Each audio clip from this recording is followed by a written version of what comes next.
Depuis 2016, un nouvel élan s'est enclenché. Une aube nouvelle s'est levée avec comme leader Patrice Talon, entrepreneur devenu président, animé d'une vision claire et assumée qui fait de la modernité du pays un levier fondamental du développement. Des infrastructures aux normes internationales ont vu le jour. Musées, palais royaux restaurés, plages aménagées, pôle touristique de Cotonou à Ouida, Porto Novo, de Parakou à Niki. Le Bénin est devenu une destination incontournable. The place to be, un point marqué sur la carte qui allie authenticité et modernité et qui attire tout le monde. Les investisseurs, les touristes, bref. Le Bénin s'est positionné comme un carrefour incontournable à l'image du positionnement stratégique de Singapour en Asie du Sud-Est. C'est un nouveau Bénin qui se construit, un pays qui allie authenticité et modernité, enraciné dans ses valeurs, un pays d'Afrique de l'Ouest, riche de son histoire, de ses cultures et aujourd'hui tourné résolument vers l'avenir. Cotonou, la ville principale du Bénin connaît depuis l'avènement de Patrice Talon une transformation remarquable, notamment sur le plan infrastructurel, urbain et économique. Comme baromètre de cette avancée, d'abord, la corniche est de Cotonou.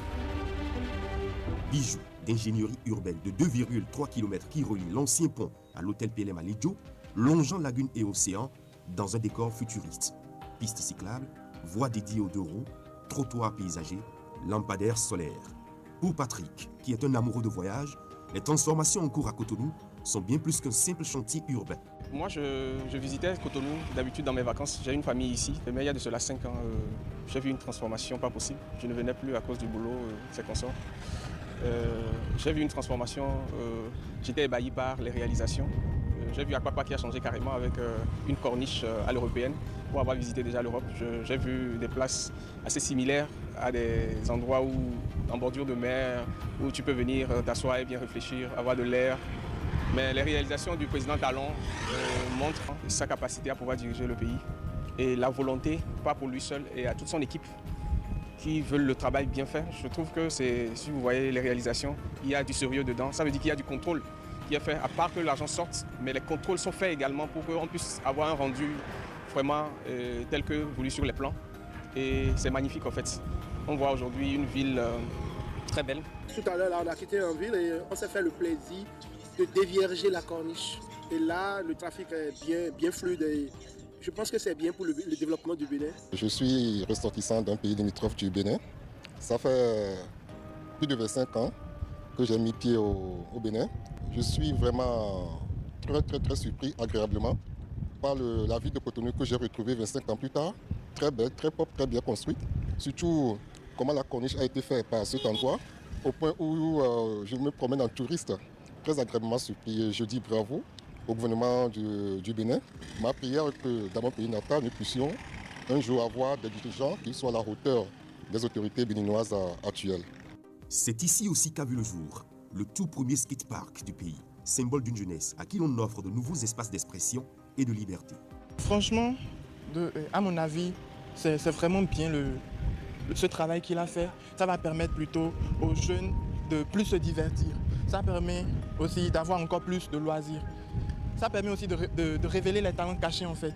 Je suis très ravi et puis content. Et aussi je me sens très chanceux d'être à Cotonou pour profiter de cette grande réalisation qu'ils ont fait. Parce que tout le monde n'a pas eu la chance d'avoir ce genre de terrain dans leur zone en fait. Parce que précisément à Cotonou. Le Bénin n'est plus une simple escale. Il devient une destination, une référence, un modèle émergent sur la scène africaine. Un pays qui écrit désormais sa propre trajectoire avec lucidité, courage et élégance. Les grandes artères modernisées, les espaces publics réaménagés, les routes qui s'ouvrent là où il n'y avait que sable et désordre. Mais ce qui touche encore davantage, c'est que cette transformation ne se limite plus à Cotonou. À Ouida, Porto Novo, Parakou, Kandi ou encore Savet, les villes respirent. Je suis venu à Cotonou puisque je suis béninois. Vraiment, j'ai été impressionné de tout ce que le président a fait. Depuis que je suis rentré, je compte rentrer définitivement même. Depuis l'aéroport, j'ai constaté que le travail était fait impeccablement. Et j'étais ravi de dire que je peux faire venir les Ivoiriens aussi, ici pour venir découvrir le Bénin. Je suis à Ouida, ça fait 3 heures du temps maintenant. On est en train de visiter la ville. Et j'ai décidé de venir voir la porte du Nord et tout, la reine de Vaudou. Et puis on a été déjà au Piton. Et puis on est venu ici. Vraiment, ici a changé. Ça, la découverte là, vraiment, ça m'a impressionné. Puisque en janvier, j'ai regardé la télé. Et le Vodou Day, c'est ça? Voilà, j'ai regardé le Vodou Day, vraiment j'ai été impressionné. Je ne suis pas en train d'observer Ouida il y a 5 ans. Je dirais que je suis né à Ouida, j'ai grandi à Ouida, j'ai fréquenté à Ouida. Ouida se métamorphose, Ouida sera un spécimen. C'est tout le Bénin qui se transforme et se métamorphose. À l'exemple ou à l'image de Ouida, le Bénin se transforme. Il n'y a pas 2 semaines, j'étais allé à Naïtengou, je suis allé jusqu'à Porga. Tout le pays se transforme, donc ce n'est pas Ouida. Mais le Ouida que j'ai connu pendant que je fréquentais a connu, oui, le terme est bon, métamorphosé. Il se transforme, il se façonne.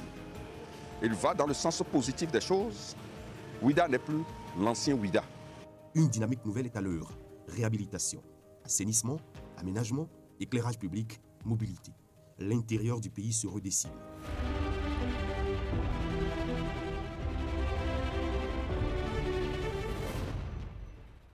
Cotonou, grâce au programme d'assainissement pluvial PAC et à la dextérité de la Société de gestion des déchets et de la salubrité SGDS, est désormais l'une des villes les plus propres du monde, souvent citée en exemple par la gestion qui est faite des ordures. Cotonou est devenu un modèle de propreté, de durabilité et de résilience face aux défis environnementaux.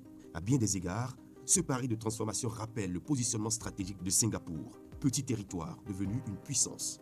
À la manière de Lee Kuan Yew qui a transformé Singapour, Talon imprime au Bénin une transformation structurelle profonde, pensée sur le long terme, articulée autour de l'efficacité et l'esthétique.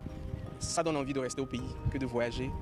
Ça donne envie aux jeunes de rester pour pouvoir faire développer le pays au lieu de prendre la mer pour aller mourir sur les océans. Tout ce qui est entrepris actuellement dans ce pays, tout est fait pour que le Bénin devienne vraiment un hub touristique. Et je crois que même si le président Talon part, si celui qui le remplace a cette rigueur, je trouve que dans 5-10 ans, Cotonou n'aura pas à envier les grandes villes. Elle peut être à l'image du Maroc et d'autres grandes villes. Cotonou, c'est aussi le boulevard de l'Amazone. Il incarne cette vision urbaine audacieuse. Un musée à ciel ouvert, un corridor artistique, un axe de mobilité fluide permettant aux usagers de circuler dans un décor de rêve, agrémenté par une fresque murale unique en Afrique et qui, de par ses couleurs détrempées, donne à voir une succession d'œuvres et de tableaux consacrés entre autres au quotidien des hommes en société. Des endroits qui sont devenus les meilleures destinations des stars et créateurs de contenu. Au bout du boulevard, le Sofitel de Cotonou, fleuron hôtelier bâti sur les cendres de l'ex-Marina Hotel, juste un centre de conférence rénové capable d'accueillir les grands rendez-vous du continent.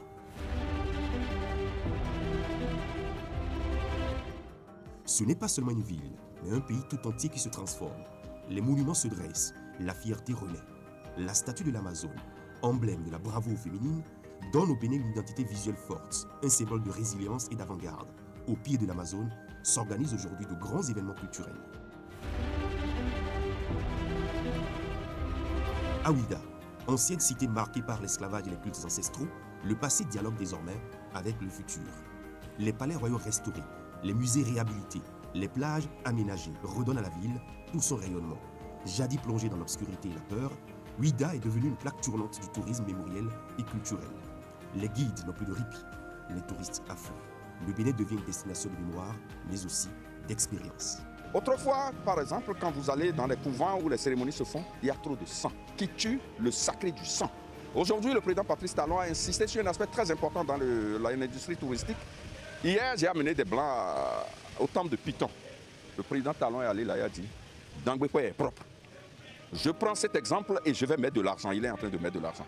Le président Talon, ça c'est une confidence que je vous fais, est rentré là et a appelé un monsieur, un responsable. Il a tiré vers le derrière, il a dit « Laissez-moi, je ferai d'ici, je ferai de Dangwekwe le Vatican de Python ». C'est très fort. Et ce n'est pas seulement au plan culturel, touristique, mais que diriez-vous de l'arène du Vodou?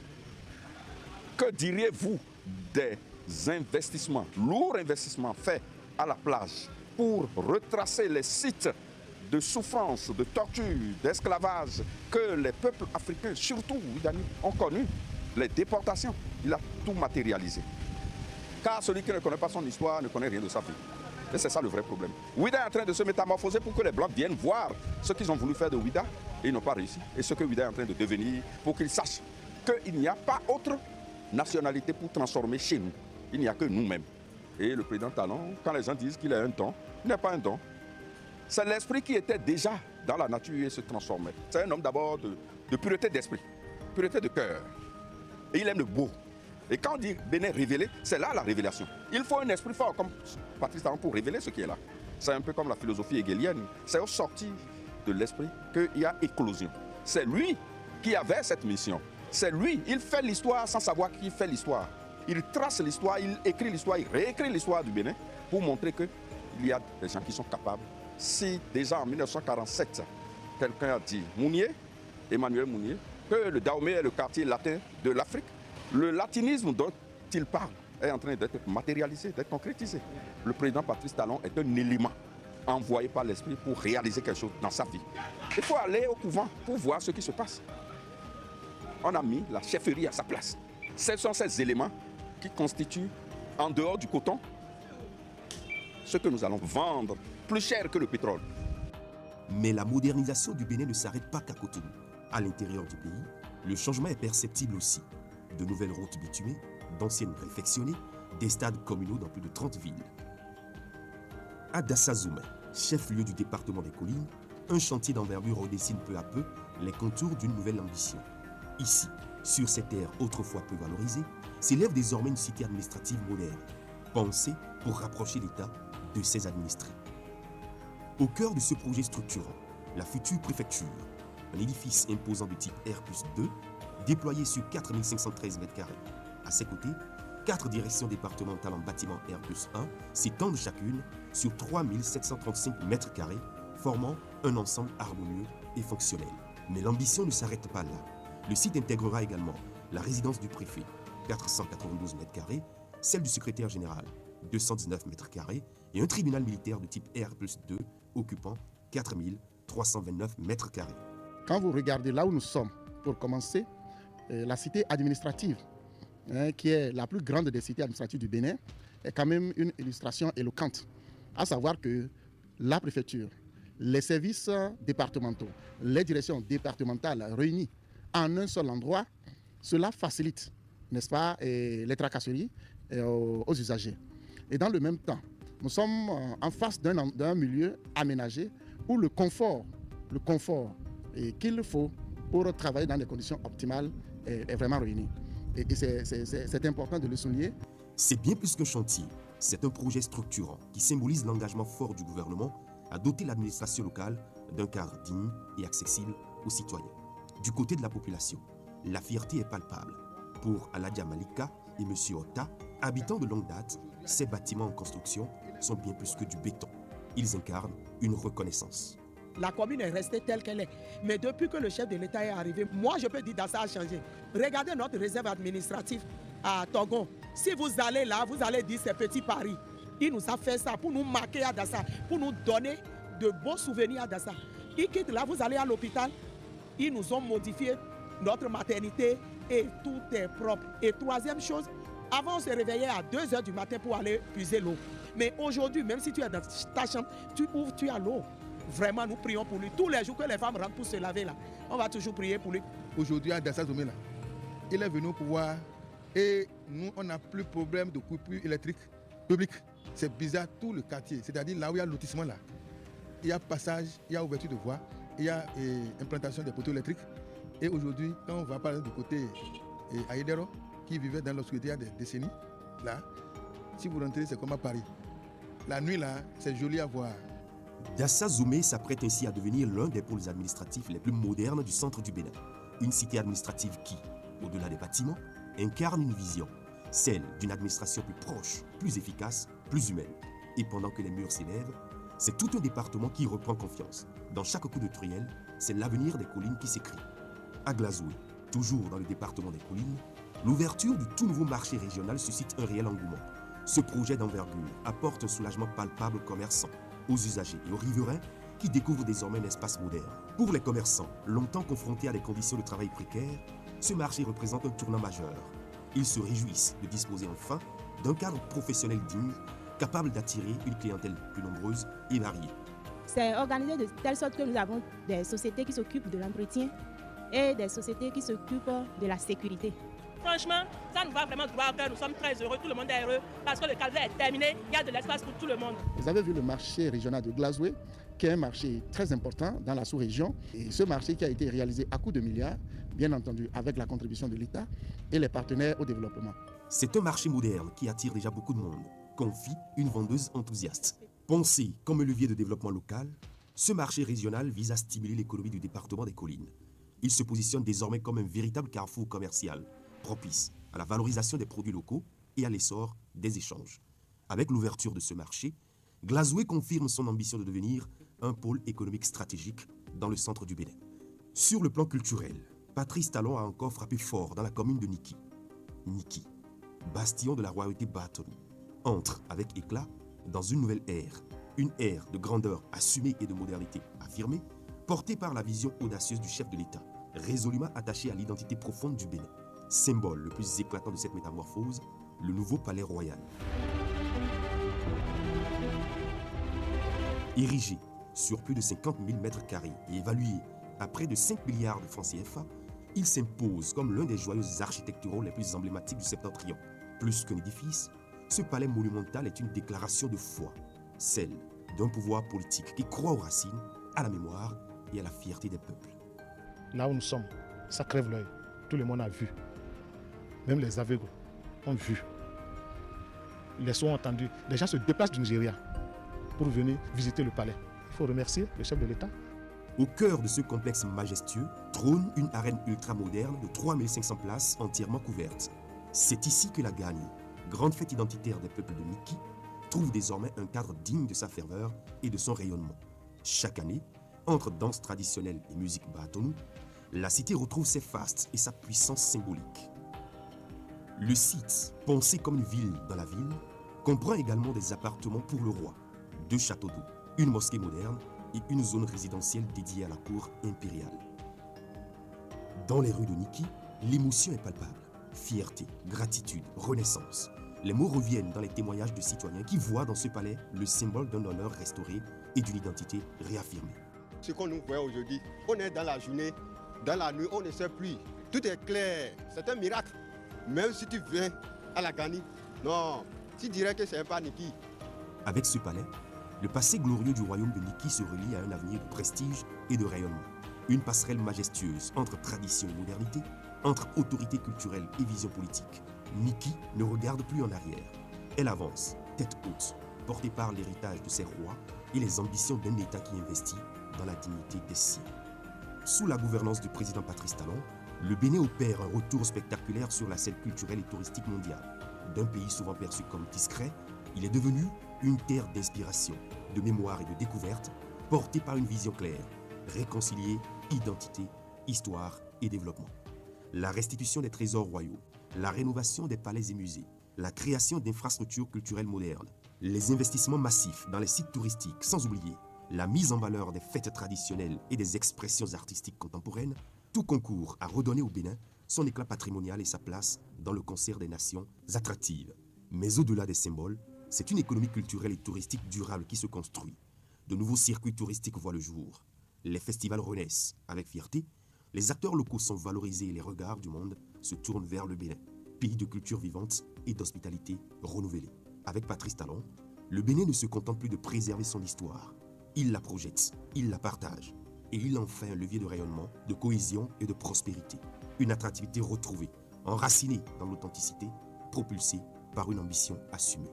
Patrice Talon, en moins de 10 ans, aura jeté les bases d'un Bénin nouveau, un pays qui conjugue mémoire, ambition et excellence à l'image du miracle singapourien.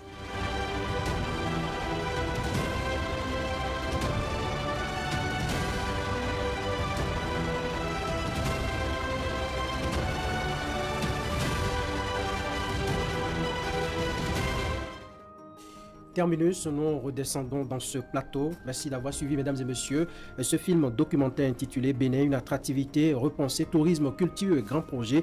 Le film nous a ouvert les yeux. Anissé Carlos Souké, nous faisons place maintenant aux discussions. Vous avez suivi. Tout de suite, j'ai envie de vous demander, après le visionnage de ce film-là, quel est votre état d'âme? J'ai éprouvé une certaine fierté, parce que je n'ai pas personnellement visité tous les sites qui ont été présentés dans cet élément. Et je suis d'autant plus fier que au début, lorsque le gouvernement présentait ses projets, nous étions nombreux à être sceptiques. Et certains disaient que c'était un gouvernement maquette, parce qu'il n'y avait aucun moyen de réaliser ces maquettes-là en un quinquennat ou en 2 quinquennats. Et donc, de voir que tout cela a été fait pendant cette période si courte, gonfle un peu d'orgueil, même si, par ailleurs, on peut avoir des débats sur un certain nombre d'autres aspects de la gouvernance. Le Bénin aujourd'hui se révèle et je pense que d'être devenu le centre que tout le monde a envie de visiter, que tout le monde décrit comme une exception dans une Afrique où la morosité s'est installée, où les systèmes politiques ont tué toute initiative, et ça fait de notre pays quand même un objet de fierté. Voilà, Wahab Ali Para, le film met en lumière une attractivité repensée au-delà des chiffres, au-delà de ces images que nous avons eues tout à l'heure en 26 minutes. Comment percevez-vous l'impact de ces grands projets sur le moral et la fierté nationale des Béninois? Non, il y a de quoi être fier, il y a de quoi revoir le discours, le narratif du citoyen béninois quand on est ou quand on était en 2016 tout au début, parce que quand le régime en exercice a lancé le top en 2016, on ne croyait pas, on voyait juste des dessins. Beaucoup ont parlé de maquettes. Aujourd'hui, quand on jette un coup d'œil sur ces images, on voit des réalisations dont les populations béninoises de différentes contrées sont bénéficiaires. Quand vous voyez les stades, vous voyez que c'est un site de rencontre des jeunes pour des activités sportives et autres. Quand vous voyez les marchés qui donc permettent à nos femmes, à nos mamans et autres d'exercer des activités génératrices de revenus, et ce dans des conditions vraiment optimales. Je pense que là vraiment on a fait de bons qualitatifs, on a suffisamment évolué. Et donc vous verrez également ces sites touristiques. On s'est retrouvé à Ouida, on a voyagé vers Niki, on a vu Cotonou maintenant en pleine métamorphose, des transformations vraiment qui montrent que le Bénin a véritablement changé. Et je suis sûr, comme je le disais, le narratif va changer. Ceux qui ne se trouvaient pas fiers d'être béninois, je suis sûr que si on a l'occasion de leur tendre le micro aujourd'hui, bien entendu, il y aura de variations dans leur façon de voir les choses. Éric Guédénon, dans ce documentaire, j'ai pu suivre une mention qui a retenu mon attention. Il a fait une similitude entre, disons, la vision de Lee Kuan Yew de Singapour et Patrice Talon qui aujourd'hui jette les bases d'un Bénin vraiment prospère, d'un Bénin qui s'inscrit dans le concert des grandes nations. Absolument, vous savez, on ne saurait avoir ce résultat sans une vision. Mais donc, Patrice Talon a sans doute pensé le Bénin dans ses moindres détails, et donc à sa prise de pouvoir, a essayé donc de jeter les bases de ce que nous voyons aujourd'hui comme résultat. Vous savez, dans l'un de ses rares discours de promesse, il disait qu'il allait révéler le Bénin aux Béninois eux-mêmes. Et je pense qu'à la lumière de ces images, il n'y a pas de doute, justement, sur la réponse qu'on peut donner à cette promesse, parce qu'à l'époque, on se posait la question, mais comment il allait le faire? Nous sommes des Béninois, nous voyons le Bénin. Comment il peut, justement, révéler le Bénin aux Béninois? Aujourd'hui, mais les Béninois s'étonnent de ce que le Bénin représente aujourd'hui. Pour les équipes qui ont tourné sur le terrain, eh bien, les informations qu'on a, c'est que les Béninois qu'on interrogeait ne s'en revenaient pas. Que dans les communes, il y a été l'infrastructure, que dans les départements, il y a été l'infrastructure. Et je suis sûr que la majorité des Béninois aussi continuent encore par se poser des questions de savoir, mais est-ce que c'est vraiment dans le Bénin qu'il y a véritablement tout ça? Et c'est là que justement, Canal 3 a vu juste en réalisant ce film documentaire pour essayer aussi d'apporter ces éléments de précision, n'est-ce pas, dans un large public, de constater effectivement de visu ce qui est fait. Donc la vision elle est importante, et quand on fait le parallèle avec l'ancien premier ministre singapourien qui a le titre de celui qui a révélé aussi le Singapour, c'est pratiquement dans le même contexte de prise de pouvoir où il fallait tout rebâtir justement. Donc ce n'est pas exagéré de faire ce parallèle, appelons un chat un chat.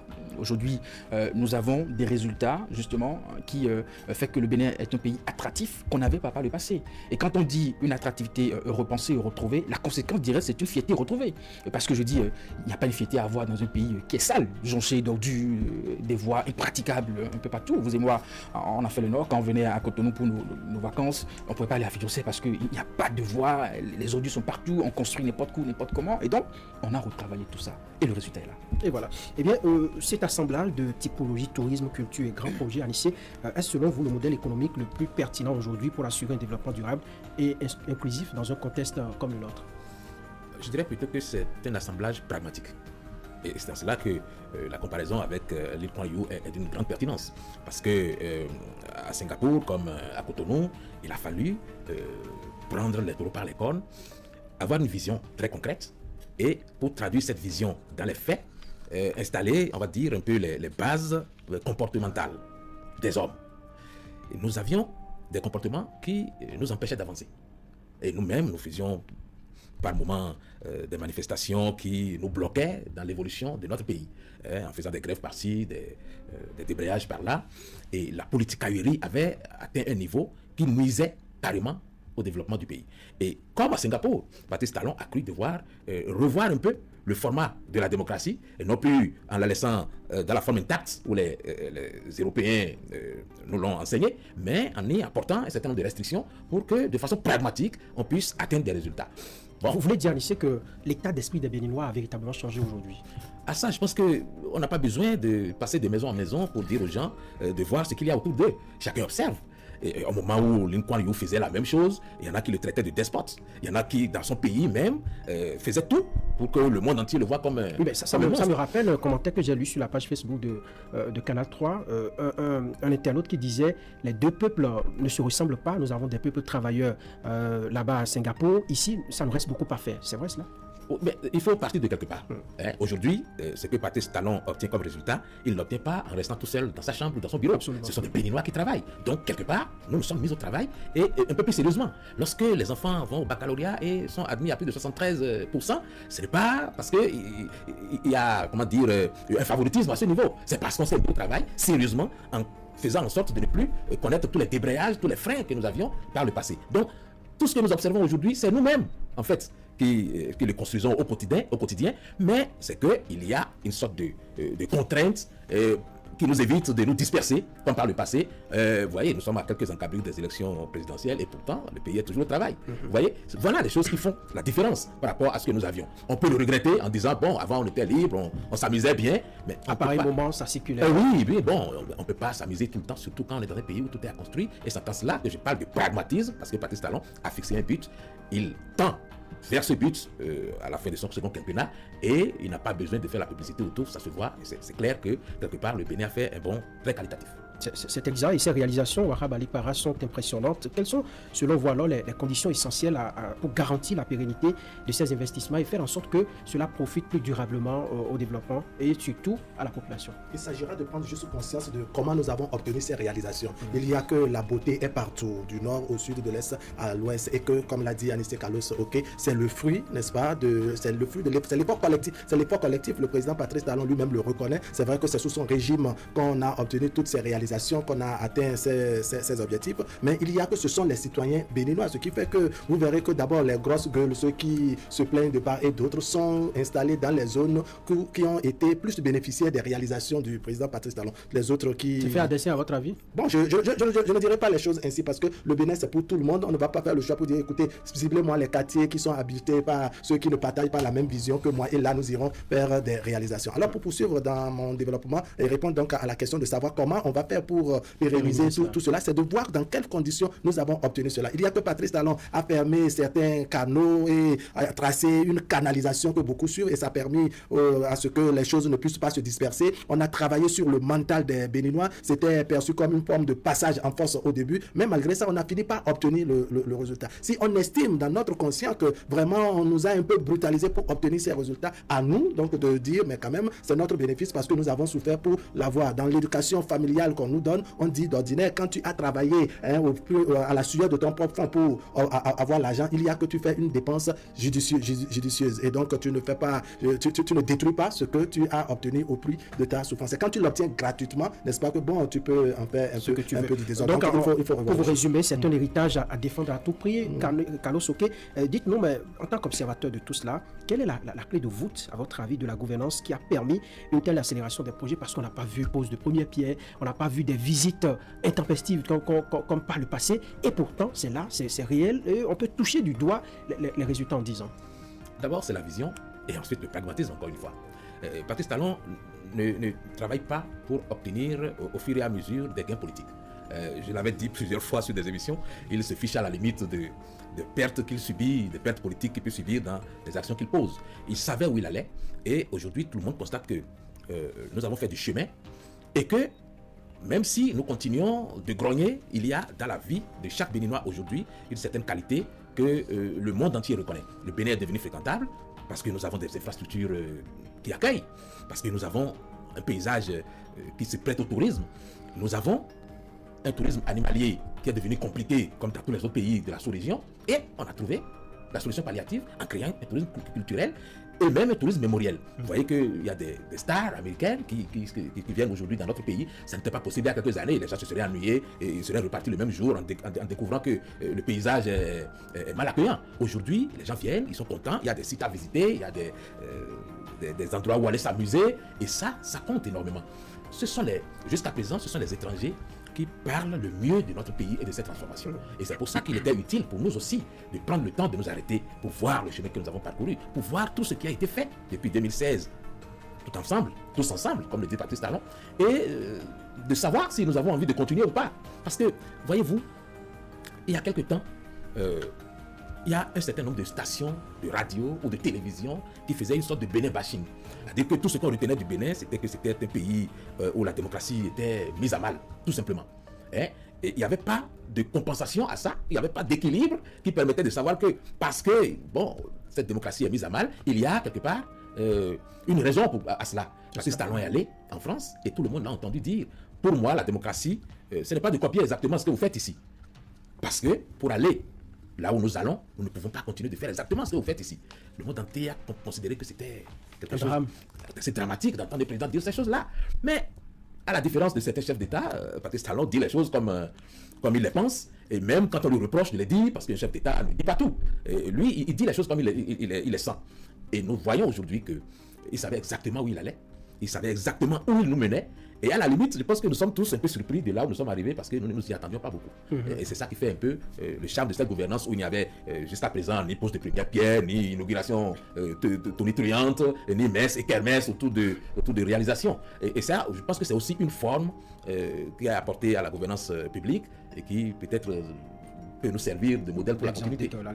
À la lumière de tous ces éléments qui nous fixent et qui nous éclairent désormais, Eric, est-ce qu'on peut clore le débat sur le développement déséquilibré du pays? Parce que certains s'amusent à dire que le Nord est moins défavorisé par rapport au Sud. Nous avons vu cette œuvre architecturale à Niki qui a coûté 5 milliards de francs CFA. Aujourd'hui, ça parle.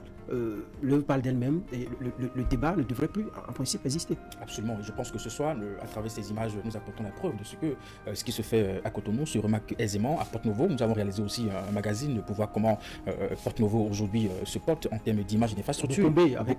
Justement, avec cette route magnifique, Niki, Malanville, un peu partout. Je pense que autant que les ressources ont pu justement été utilisées, on a essayé quand même de voir de quelle façon on peut permettre à chaque commune, n'est-ce pas, d'avoir, je dirais, un nouveau souffle. Ça, on peut le saluer. Tout à l'heure, quand Lissé Kalou parlait, j'ai eu cette idée de ce que, vous savez, dans la vie d'une nation, il arrive toujours un moment de marqueur où, je me dis que les Béninois ont toujours été capables de grandes choses. Il nous manquait juste un leadership fort, de canaliser cette énergie, de mobiliser des ressources, de savoir mettre qui à telle place, justement, de faire le suivi qu'il faut et d'engager une vision. Et ça, quand vous voyez les grandes nations, il y a toujours des noms, justement, qui ont permis à ces nations, justement, de s'élancer. Je pense au Ghana, on parle de Rollis, qui a vraiment relancé son pays. En Chine, on parle de Mao, qui a relancé son pays. On a évoqué le cas de Singapour. Je pense que le Bénin aussi a trouvé son marqueur, qui est Patrice Talon, où, dans pratiquement tous les secteurs, justement, il y a un changement notable, justement. Et c'est indiscutable. On n'a pas besoin d'être de la mouvance ou de l'opposition, justement, pour faire cette réflexion. Maintenant, je pense qu'aujourd'hui, nous devenons quelques mots à tant que citoyens, nous devenons tous gardiens de ces résultats. C'est ça. Et Wahab l'évoquait tantôt, je ne vois pas des Béninois qui vont bouder justement ces résultats que nous avons. C'est à la fois la vision de chef de l'État, mais aussi l'effort, le sacrifice de chaque citoyen. Allez, Wahab Ali Para, pour terminer, Anissé Carlos, ok, c'est l'aîné, il va nous permettre de ne pas lui accorder la parole. Je sais qu'il a beaucoup de choses à dire. Allez, pour terminer en quelques mots seulement, désormais, on peut être fier que le Bénin se repositionne dans la sous-région comme la destination qu'il faut visiter.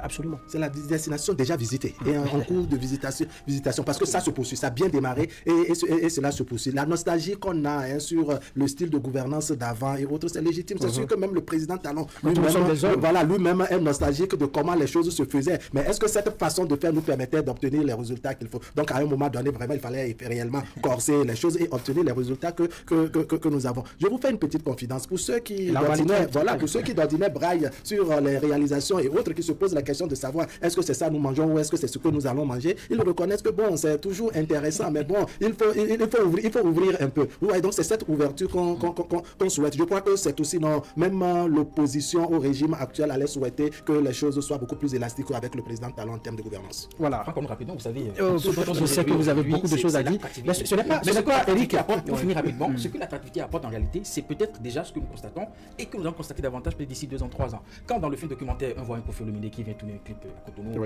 un Taï que des stars justement qui prennent pas ici, ça peut dans les années à venir être une source de devises pour le Bénin.